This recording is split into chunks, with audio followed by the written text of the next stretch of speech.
And my next guest, who happens to be a world-famous brain surgeon, is becoming even more of a sensation after lecturing President Obama on some of his biggest obstacles, those being the debt, taxes, and health care. Now, just yesterday at the National Prayer Breakfast, standing only a few feet from the president, Dr. Benjamin Carson took to the podium and shared some, well, pretty amazing, smart advice. Listen to this. Our deficit is a big problem. Think about it. And our national debt, $16.5 trillion. You think that's not a lot of money? Tell you what, count one number per second. One number per second. You know how long it would take you to count the 16 trillion? 507,000 years.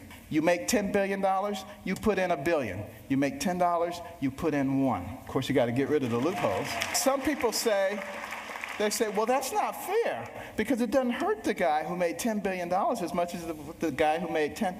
Where does it say you have to hurt the guy? He just put $1 billion in the pot. You know, we don't need to hurt him. Amazing speech. Move over, President Obama. The doctor is in the house. Joining me now, the man himself, author of America the Beautiful, Johns Hopkins University Director of Pediatric Neurosurgery, Dr. Benjamin Carson. Dr. Carson, I got to tell you, that speech moved me deeply. Very well done. What's the reaction been so far? The reaction has been overwhelming. We've been just deluged with emails, with calls, 99.5% positive. Wow. And that doesn't surprise me because the way that I laid things out was really logical. It wasn't right wing, it wasn't left wing. It was just logic and common sense. And this is what people are starving for coming out of Washington, D.C. I don't know where we left our brains. I don't know where we did either. Before I get into the content, and it was very deep and very profound to me, simple yet profound. Your background is amazing, and you talked about it in your speech. Your mom married at 13, one of 24 children. You grew up in poverty, and you had you said you were not a good student. But tell us a little bit, tell us that story, because I think everybody needs to hear it. Yeah, well, you know, obviously I had all the strikes against me. Single parent home, dire poverty, poor self-esteem, horrible temper. These things tend to preclude success, and they would have in my case also. But my mother, who had only a third-grade education, refused to be a victim. That was the key. She never felt sorry for herself, and that was a good thing. But the problem was she never felt sorry for us either. So, you know, there was never an excuse that we could give that was good enough. And if we gave an excuse, she would come out with a poem called Yourself to Blame. And after a while, we just stopped looking for excuses. But she worked as a domestic, 2 and 3 jobs at a time, because she didn't want to be on welfare. Even though she only had a third-grade education, she was very observant, and she noticed that no one she ever saw go on welfare came off of it. So she didn't want to be dependent, and she didn't want us to be dependent either. So she would work as long and as hard as was necessary. Wow. And one of the things she observed in the homes where she worked is that people didn't watch a lot of TV. And they spent a lot of time reading and strategizing. So one day she came home and just turned the TV off. Said, you guys watch too much TV. If you improve yourself, if you improve your brain, one day people will be watching you on television. And of course she was right about that. And, you know, I hated reading because that's what she imposed upon us. You've got to read 2 books apiece from the Detroit Public Libraries and submit to me written book reports, which she couldn't read, but we didn't know that. And I hated it because everybody else was outside playing and having a good time. But as I started reading, things began to happen. I was looking at words all the time. Suddenly, I could spell. I wasn't the first one to sit down at the spelling bee. Grammar and syntax. I learned how to express myself. You learn how to use your imagination rather than just observing somebody else's imagination. All of those make you into a terrific student. Within the space of a year and a half, I went from the bottom of the class to the top of the class and began to have a much different view. What a great, and you myself. said you had to do those 2 book reports, and then you said your mother didn't know how to read them, but she convinced you she did. Yeah, she put little check marks and highlights and things on them, and we would think that she was reading them. Wow. She did, I will tell you, to her credit, she did eventually get her GED. She went on to college, and in 1994, she got an honorary doctorate, so she's Dr. Carson now, too.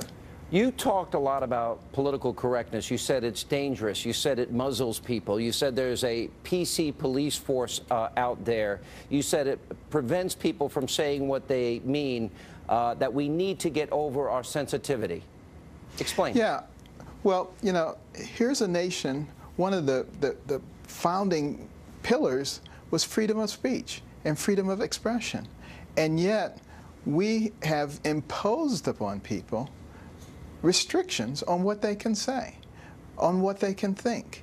And the media, I think, is the largest proponent of this, crucifying people who say things really quite innocently. I mean, you think back a few weeks ago, the sportscaster who commented on the beauty of the quarterback's female, and people thought, that can't be right. And there was a big brouhaha, and finally they realized, well, I guess there's nothing wrong with it. And the woman even was thankful for the compliment. But this is the level of silliness that we've risen to. All right, Doctor, stay right there. We're going to come back. Your amazing story, this incredible speech that you gave. We're going to talk about how you're saying the fabric of American society now is being changed. You talk about education, taxes, the healthcare system. We'll have more with Dr. Carson right after the break, and still to come tonight. Yes, I voted twice. So were these all legal votes in your mind? Absolutely legal votes. Absolutely.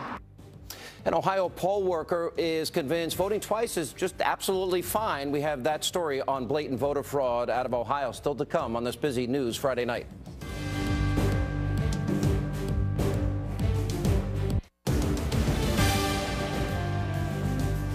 And welcome back to Hannity, and we continue with the author of America the Beautiful, Johns Hopkins University Director of Pediatric Neurosurgery, Dr. Benjamin Carson. Dr. Carson, a lot has been made of the fact that some of the things you discussed in this speech are policies that are very contrary to the president. You talked at length about America's educational system failing. We're being dumbed down, is a phrase you use. The dangers of our debt and our deficit, class warfare, which you spoke out against, the tax issue, health savings accounts, that Rome can happen to America. What is your response to those that said, wow, you said that in front of the president? Well, first of all, I should say that these are my own views. They don't represent the university that I'm employed by. But, you know, it really didn't matter who I was sitting in front of, because you know, I always pray before I give a speech, and I ask God to give me the right things to say. And I think that, that it's very rare these days for people to speak the truth.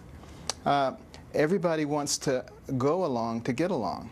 And in the meantime, the fabric of our nation is being destroyed.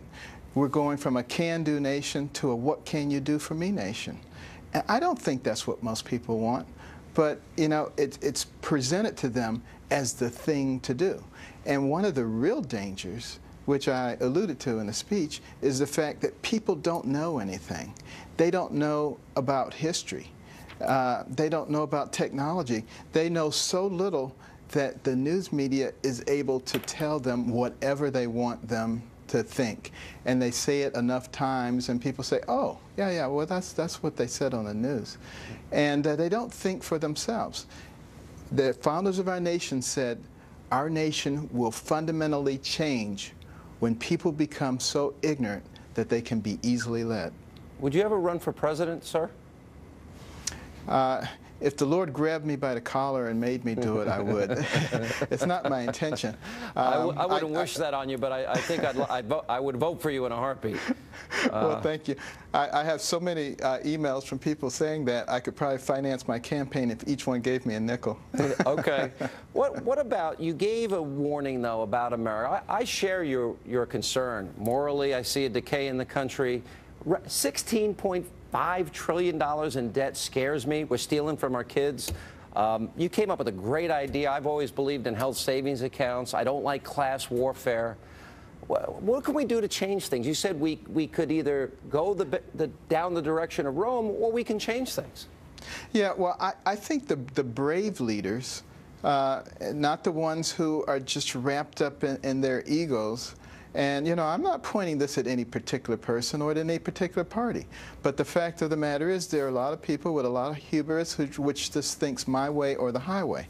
And the reason that I gave the example of the eagle with two wings, a left wing and a right wing, is that all good ideals don't reside in one party. But as the Bible says, in the multitude of counselors is safety.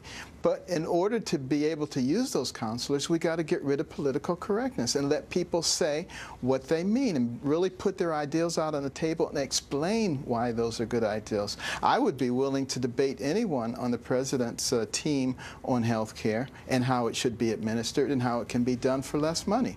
I'll tell you what I don't get a chance to do that. Because we're running out of time, and I want you to come back and tell the story. You explained it so well on Francis Scott Key. I'm going to invite Austin Goolsbee on with you, and if you would come next week, maybe we can talk about those issues.